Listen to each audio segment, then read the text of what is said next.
Ladies and gentlemen, there's actually a little victory, somewhat of a victory, within the Supreme Court decision. So it's not all bad. Hit subscribe to this channel right now. The Supreme Court ruled that $2 billion in foreign aid must be allowed to be dispersed.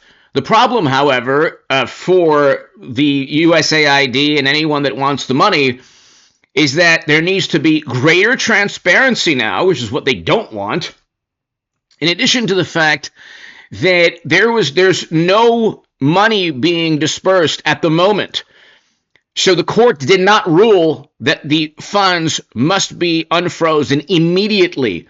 It's simply sent back to the lower court, and the lower court now has to give specific instructions as to where the money needs to be dispersed or how the money needs to be spent. That's going to send it right back to the Supreme Court. So here, the CNN, and you'll hear all the absurd nonsense that Biden's administration and Democrats spent your taxpayer dollars on. So here, however, the court did not immediately say when the money must be released, allowing the White House to continue to dispute the issue in lower courts. The ruling was 5-4. This is a victory. It's not a great, monumental landmark victory. It's a small victory within a somewhat of a defeat. Okay, so this isn't a precedent for Doge to be dismantled or for far left, bizarre, warped, twisted ideology to be given billions of dollars and, spread throughout the world. Let's just go to SCOTUS blog right here. You can read, in a brief unsigned opinion, the court noted that the February 26th deadline for the government to make the payments has already passed and instructed U.S. District Court judge to, quote, clarify what obligations the government must fulfill to ensure compliance with the temporary restraining order that the judge has entered in the case, paying attention to how feasible it is for the government to comply with those timelines. The judge is expected to hold a hearing on the aid group's motion for a preliminary injunction, which, if granted, would suspend the freeze on foreign assistance funding going forward on Thursday, March 6th. This means that the dispute could return to the Supreme Court as an emergency appeal again soon. So the district court is going to have to say, oh, well, you need $20 million more for Sesame Street in Iraq. That's the point, ladies and gentlemen. You need hundreds of thousands or millions of dollars for, bizarre, warped plays and cartoons and school books or whatever. The point is the American taxpayer, if Congress wanted $20 million, if Democrats wanted $20 million for Sesame Street, they should have simply ran on that. That's, yet again, a single payer, packing the courts. They don't believe in anything that they claim to believe in. Okay, AOC takes money from an insurance company. None of them believe in anything that they claim to believe in. So this is why they want USAID. Democrats want these government organizations to simply have billions upon billions of taxpayer money and have loyalists, because they always say, well, Elon Musk is a loyalist. Well, the people running these organizations are loyalists to the Democratic Party, almost certainly. Almost certainly. This is what your taxpayer dollars are going to.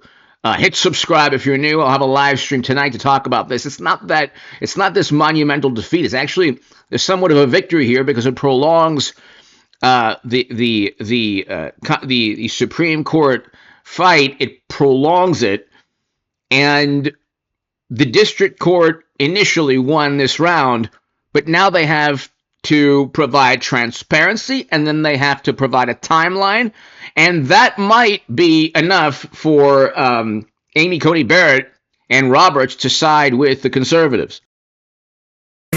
So this is what Joni Ernst is trying to stop. What do you think? Well, I'll tell you what, you just hit the tip of the iceberg on that list, Liz. The waste that has come out of USAID, the unbelievable level of taxpayer dollars. What on earth are we doing spending $38 million to that lab, $20 million to recreate Sesame Street in Iraq, $15 million to you know who for you know what. Are you kidding me? $9 million. This is very bizarre. That got into the hands of, okay, $2.5 million for electric vehicles in another country. So it's like, that goes into USAID. You know, I was on Foreign Affairs last term, and you know, I had Samantha Power in hearings, and we were asking the questions, and I was asking, why don't we try subsidizing, at least, if we're going to do that, natural gas in Africa, and they were pushing solar panels. This was all about ideology.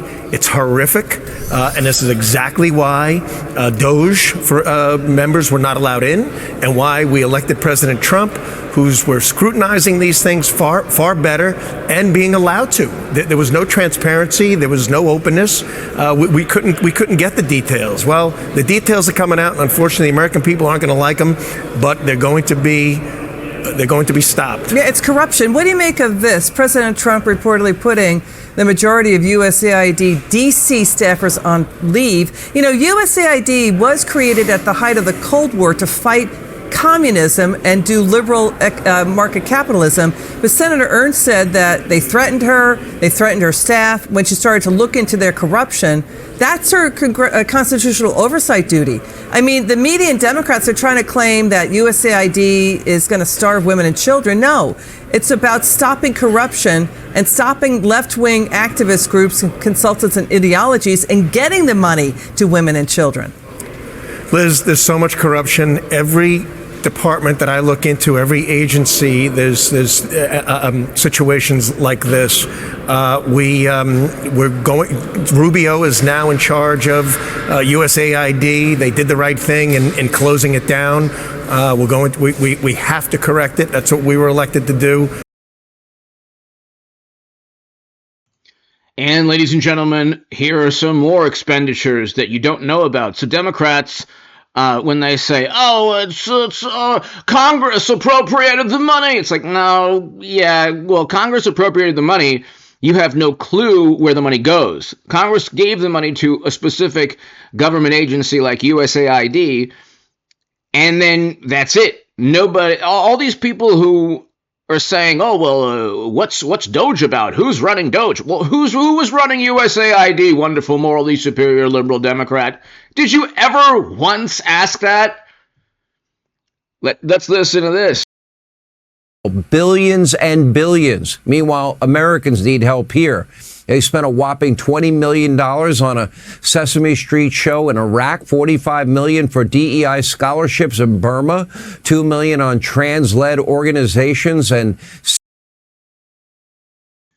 $45 million? $45 million?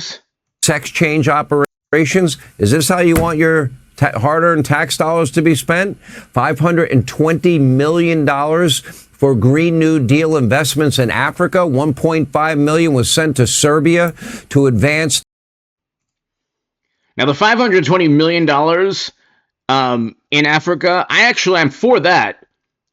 But you need to make sure that the $520 million goes to, specific companies that help people within African nations. We have no clue if non-governmental organizations are taking this money. So it's like there's zero transparency, zero accountability, and all Democrats want is this. And as they push against authoritarianism and despotic tyranny, and they claim to be against oppressive governments, right? They claim Trump is this despot, but they want an all-powerful, bureaucratic nightmare monstrosity of a state. Let's continue. Diversity, equity, and inclusion, and then the fun stuff. 70 grand for, Ireland to produce a DEI musical. 50 grand for a transgender opera in Colombia. 30 grand for a transgender comic book in Peru. 2.5 million for electric cars in Vietnam. Another 1 million for so-called clean energy in Africa. 44 million for Venezuela and their migrants in Colombia. So, ladies and gentlemen, we're going to get more transparency from this, if anything.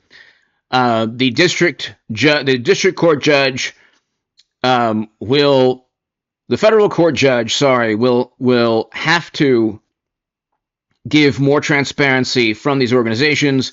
Let's see how that turns out. Hit subscribe. Be here tonight for the live stream. Thank you.